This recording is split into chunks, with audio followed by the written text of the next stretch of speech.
Assalamualaikum warahmatullahi wabarakatuh. Hai teman-teman, kembali lagi di YouTube channel aku, Ayu Indah PS.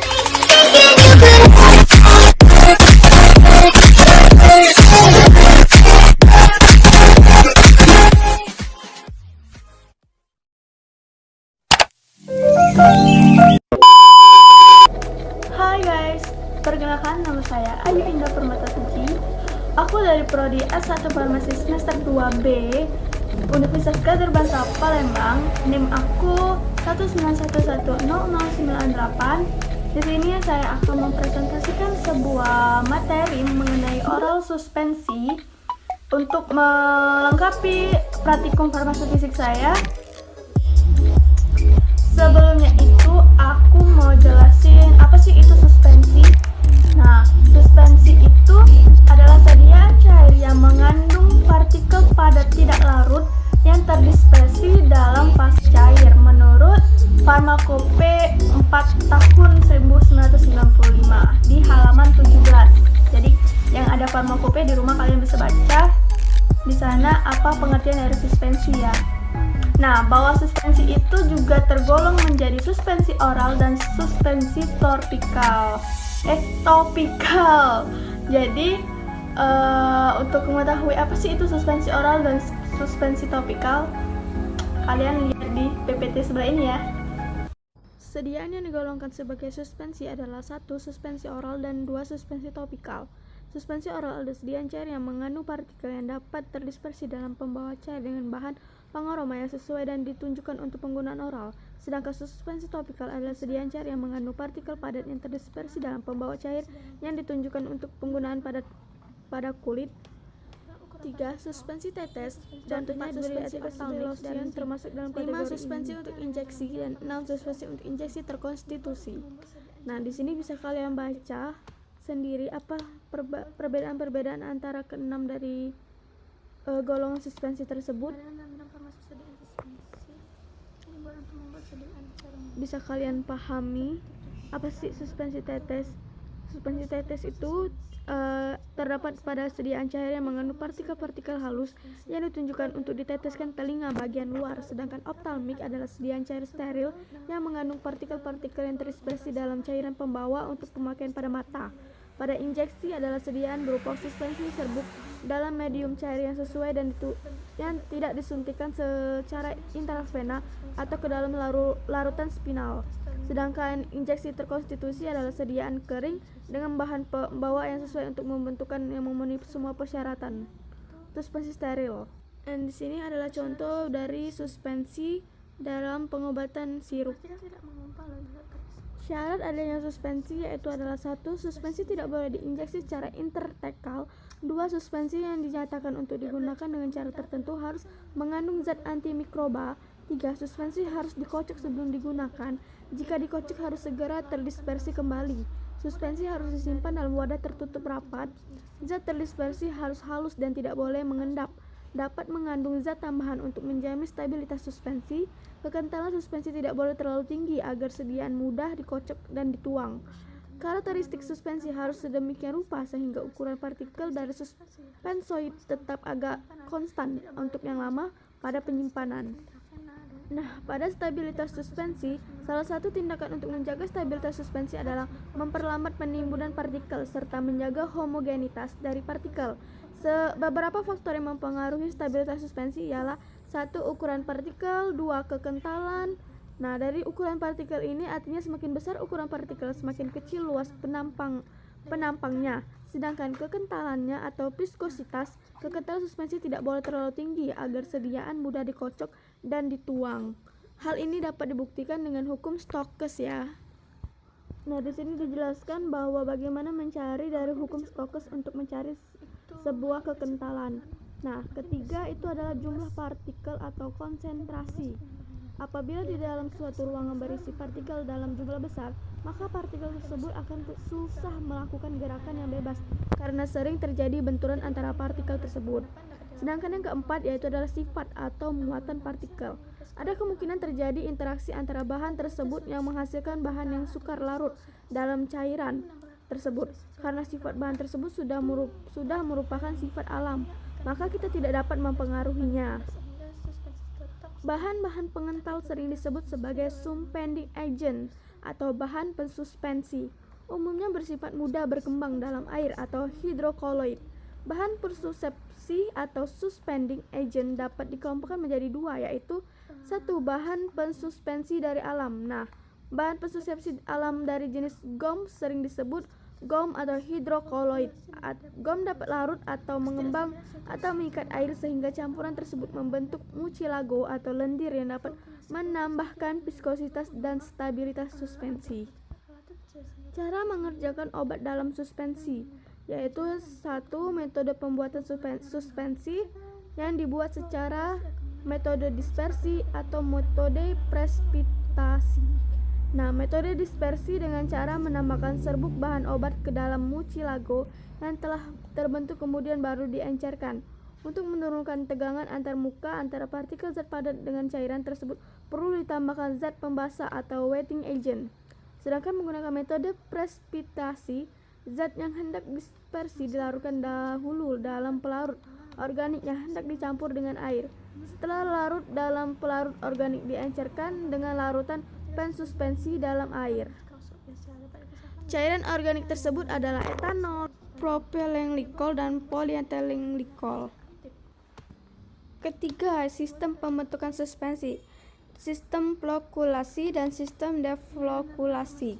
Dalam sistem flokulasi, partikel terflokulasi terikat lemah, cepat mengendap, dan pada penyimpanan tidak terjadi cake dan mudah tersuspensi kembali. Sedangkan sistem deflokulasi, dalam sistem deflokulasi partikel mengendap perlahan dan akhirnya membentuk sedimen, di mana terjadi agregasi, akhirnya terbentuk cake yang keras dan sukar tersuspensi kembali. Secara umum, sifat-sifat dari partikel flokulasi dan deflokulasi adalah partikel suspensi dalam keadaan terpisah satu dengan yang lain, sedimentasi yang terjadi lambat, masing-masing partikel mengendap terpisah, dan ukuran partikel adalah minimal. Ketiga, sedimen terbentuk lambat. 4. Akhirnya sedimen akan membentuk cake yang keras dan sukar terdispersi lagi. Dan kelima, wujud suspensi menyenangkan karena zat tersuspensi dalam waktu relatif lama, terlihat bahwa ada endapan dan cairan atas berkabut. Sedangkan pada flokulasi, yaitu partikel merupakan agregat yang bebas, sedimentasi terjadi cepat, sedimen terbentuk cepat, sedimen tidak membentuk cake yang keras dan padat dan mudah terdispersi kembali seperti semula. Dan kelima, wujud suspensi kurang menyenangkan sebab sedimentasi terjadi cepat dan di atas terjadi daerah cairan yang jernih dan nyata. Nah, bisa kalian lihat pada gambar yang di samping itu bagaimana bentuk pada flokulasi dan pada deflokulasi ya. Bisa kalian lihat di gambar tersebut. Formulasi suspensi. Membuat suspensi stabil secara fisik ada dua kategori, yaitu penggunaan strukturan vertikal untuk menjaga partikel deflokulasi dalam suspensi, strukturan vertikal dalam larutan hidrokoloid seperti tilose, gom, betonit, dan lain-lain. Dan kedua, penggunaan prinsip-prinsip flokulasi untuk membentuk flok meskipun terjadi cepat pengendapan tetapi dengan pengojokan ringan mudah disuspensikan kembali. Pembuatan suspensi sistem flokulasi ialah 1. Partikel diberi zat pembasah dan dispersi medium. 2. Lalu ditambah zat femflokulasi, biasanya berupa larutan elektrolit, surfaktan, atau polimer. Ketiga, diperoleh suspensi flokulasi sebagai produk akhir. Keempat, apabila dikehendaki agar flok yang terjadi tidak cepat mengendap, maka ditambah strukturan vertikal. Kelima, produk akhir yang diperoleh ialah suspensi flokulasi dalam strukturan vertikal. Bahan femflokulasi yang digunakan dapat berupa larutan elektrolit, surfaktan, atau polimer. Untuk partikel yang bermuatan positif digunakan zat femflokulasi yang bermuatan negatif dan sebaliknya. Contohnya suspensi bismuti subinatras yang bermuatan positif digunakan zat femflokulasi yang bermuatan negatif, yaitu kalium fosfat monobase. Suspensi sulfamerazin yang bermuatan negatif digunakan zat flockulasi yang bermuatan positif, yaitu AlCl3 atau aluminium triklorida. Bahan pengawet. Penambahan bahan lain dapat pula dilakukan untuk menambah stabilitas suspensi, antara lain menambahkan bahan pengawet. Bahan ini sangat diperlukan terutama untuk suspensi yang menggunakan hidrokoloid alam karena bahan ini sangat mudah dirusak oleh bakteri.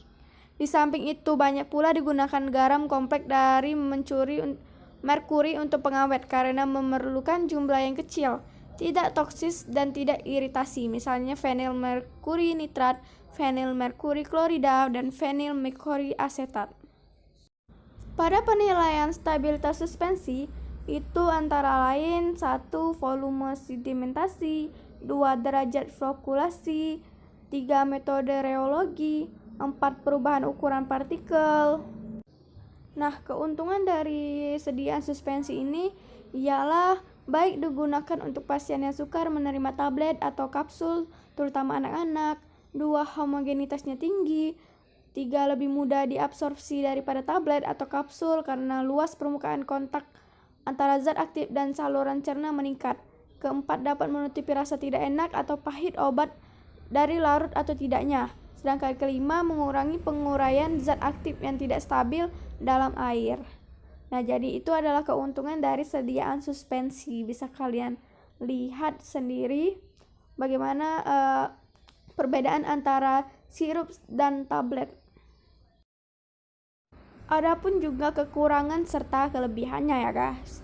Jadi di sini kekurangan dari sediaan suspensi ialah kestabilannya rendah jika membentuk caking atau akan sulit terdispersi kembali sehingga homogenitasnya turun. Alirannya menyebabkan sukar dituang.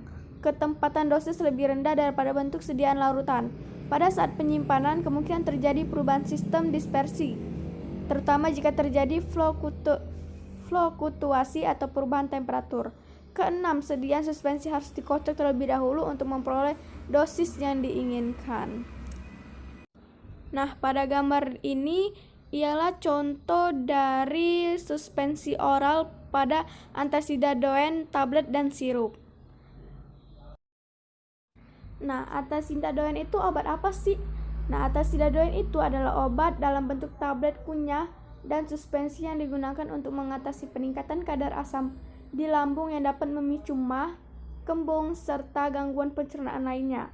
Obat ini tergolong sebagai obat bebas yang tergolong aman dan dapat digunakan tanpa resep dokter. Nah, dan ini adalah berbagai contoh macam-macam suspensi yang tadi aku sebutin pertama kali, yaitu adalah suspensi oral, suspensi injeksi, dan suspensi tetes telinga.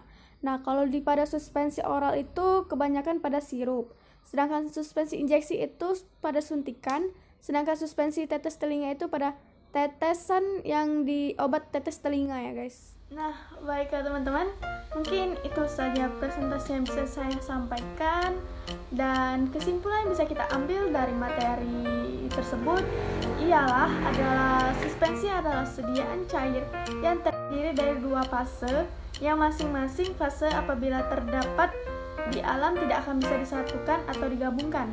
Sediaan suspensi secara garis besar ada 3 jenis, yaitu suspensi oral, topikal, dan otik. Dispersi dan metode presipisasi. Yang keduanya membutuhkan suspending agent dalam prosesnya, baik suspending agent yang berasal dari alam maupun sintetik. Nah, dalam membuat sediaan suspensi kita harus memperhatikan syarat-syarat atau karakteristik bahan yang akan digunakan sehingga hasilnya memuaskan. Kita juga harus mengetahui kekurangan serta kelebihan dari sediaan suspensi tersebut, serta mengetahui faktor-faktor yang mempengaruhi formulasi pembuatan sediaan farmasi. Jadi akankah baiknya kita melihat dulu serta mempelajari apa yang ingin kita lakukan, apa yang ingin kita buat. Jadi hasil yang kita berikan kepada orang tersebut maka akan memuaskan. Jadi mungkin itu saja presentasi yang bisa saya sampaikan. Lebih dan kurangnya saya mohon maaf, kepada Allah saya mohon ampun. Saya akhiri, wabillahi taufiq wal hidayah. Wassalamualaikum warahmatullahi wabarakatuh.